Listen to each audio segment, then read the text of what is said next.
Assalamu Alaikum everyone, welcome back to another video. I hope you're having a wonderful day. Apologies for not posting in the last few days. I have been absolutely busy, really busy time. I've got two news that I want to share with you. Alhamdulillah, very good news at the end of the video, so please stay tuned for that. As you can see, the portfolio a little bit down today. Not much to report in terms of the overall market, which is actually quite good in a way for us as a long-term investors.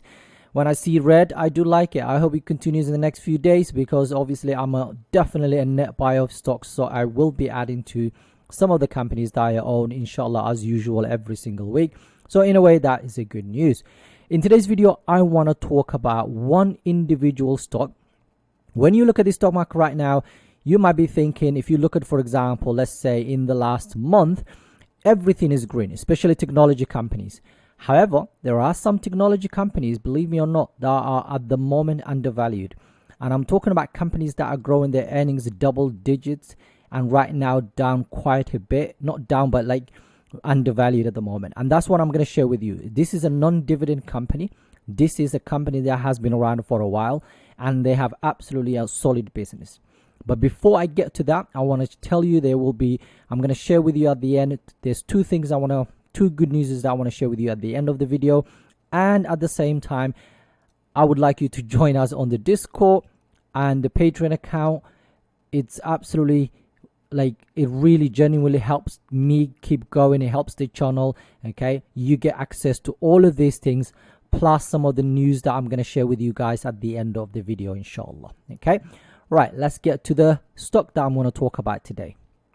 And that stock is Autodesk. This company has been around for a while, is a less well-known but also giant in this field, providing software used in the basically in architect, engineering, construction, media, industrials, and so on. It has grown to a market value north of $40 billion.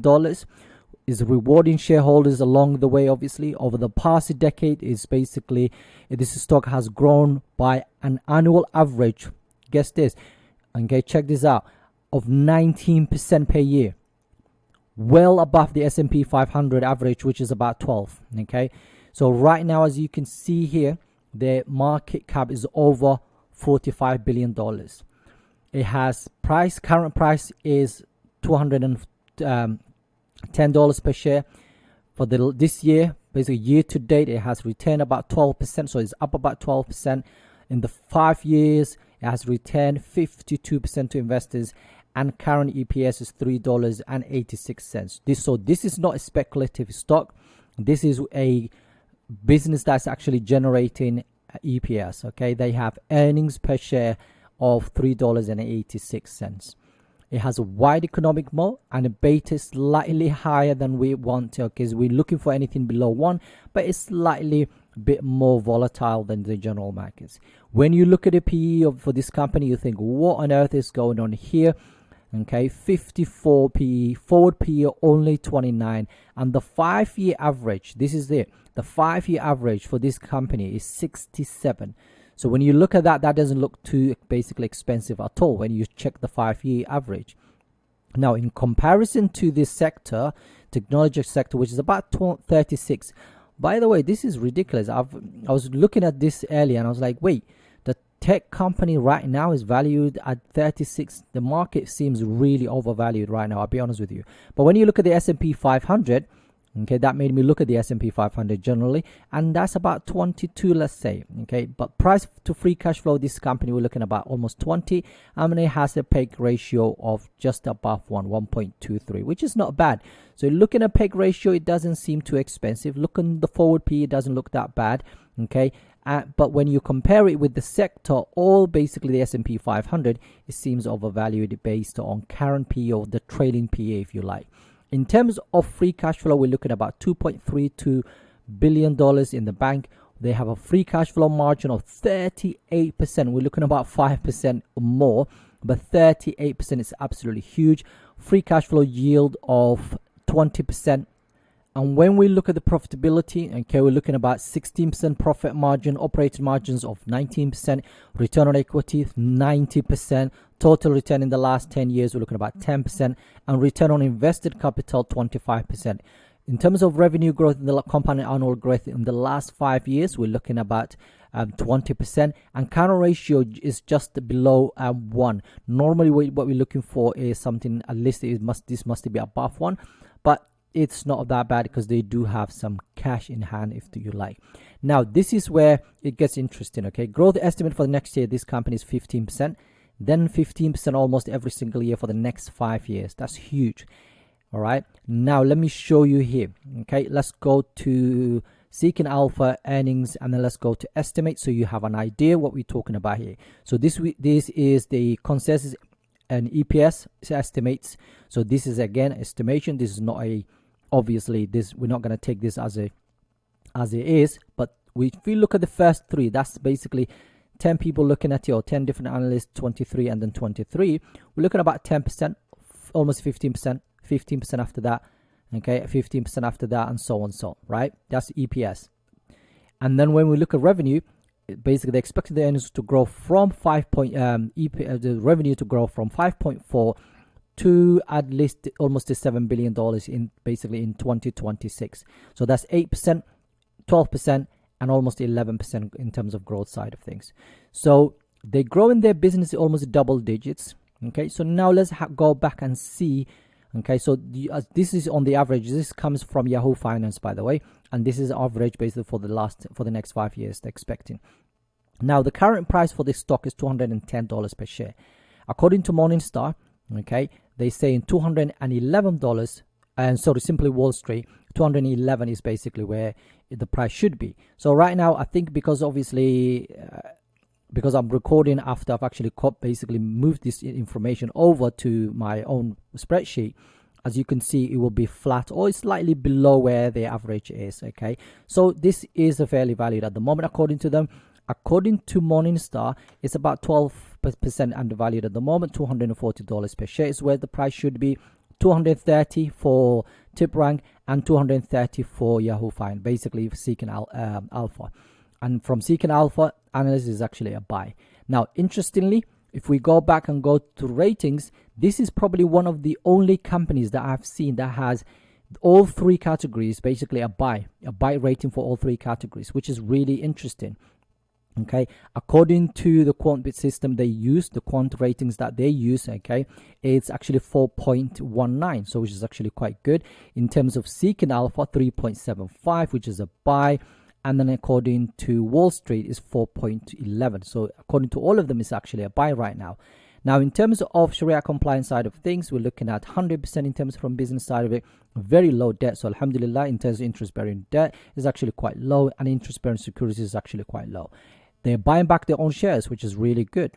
So wherever you look at, this company is actually doing well. And the fact that it's in so many different industries, including the architect, for example, engineering, construction, and media industries, all of these places, this company, the products they sell, the AutoCAD, for example, Civil 3D, and so on, the products they use, they have, is actually the main product a lot of companies use. So there is demand for their product.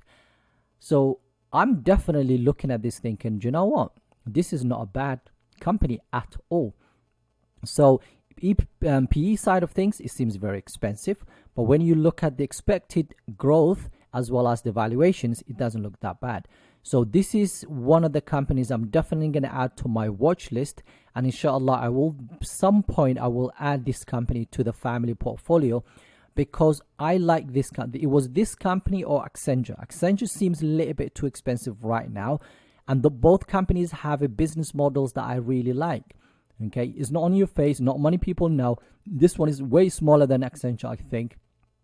Okay, but overall it seems a good business. So I'm definitely going to look into this company in more details, inshallah, in the next couple of months, and definitely add it to the family portfolio at some point. If it comes down a little bit more, perfect. Okay, because I would like to be at least to buy this company.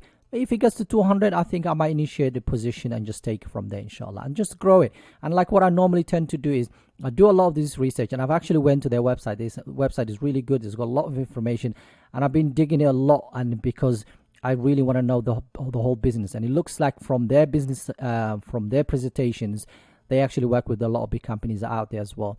So it's an interesting company. If you're interested, obviously look into it. Don't basically take my word for it. I'm definitely not a financial analyst. I'm definitely looking, basically the information that you see here right now is on the service, so you need to do a little bit more digging if you're interested in this company. Now, what we now need to talk about is two things. The first thing I'm going to talk about is I will be posting here, inshallah, this massive PDF that I've been putting together for the last few weeks. Okay, this is 20 pages of stuff that I think will help us as a community.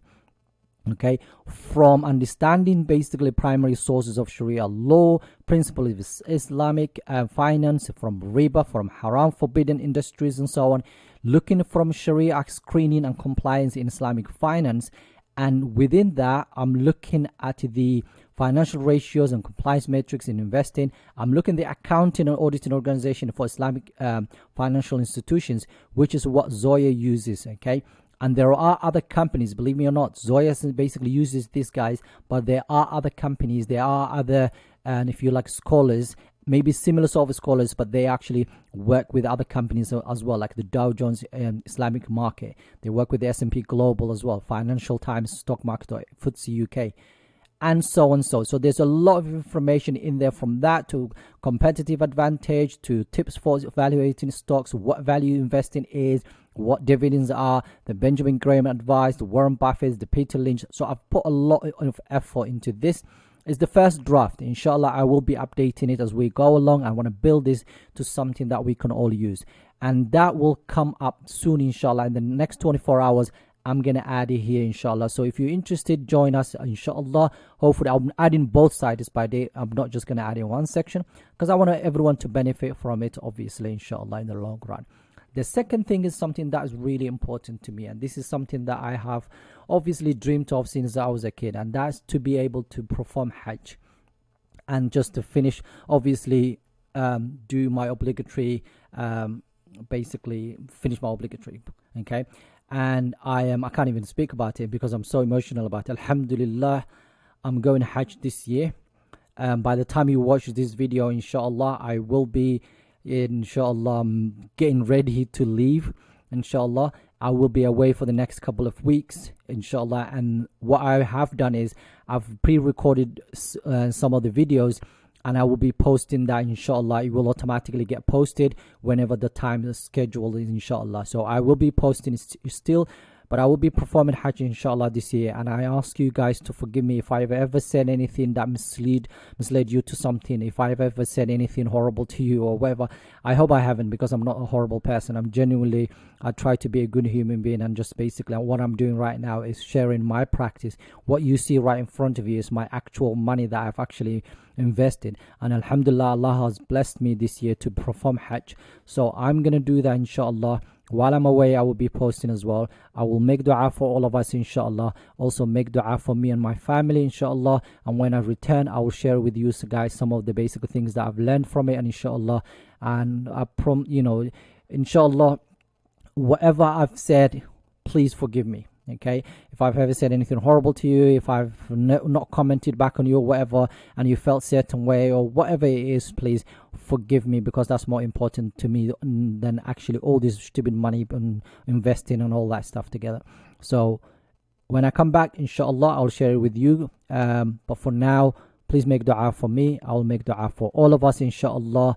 And yeah, I'm really excited. I'm happy, and like I said, I've got recorded a few videos for us, and I'll schedule them in the next few weeks, inshallah, while I'm away. And when I get back, I'll let you know, inshallah. Have a wonderful day. Assalamu Alaikum.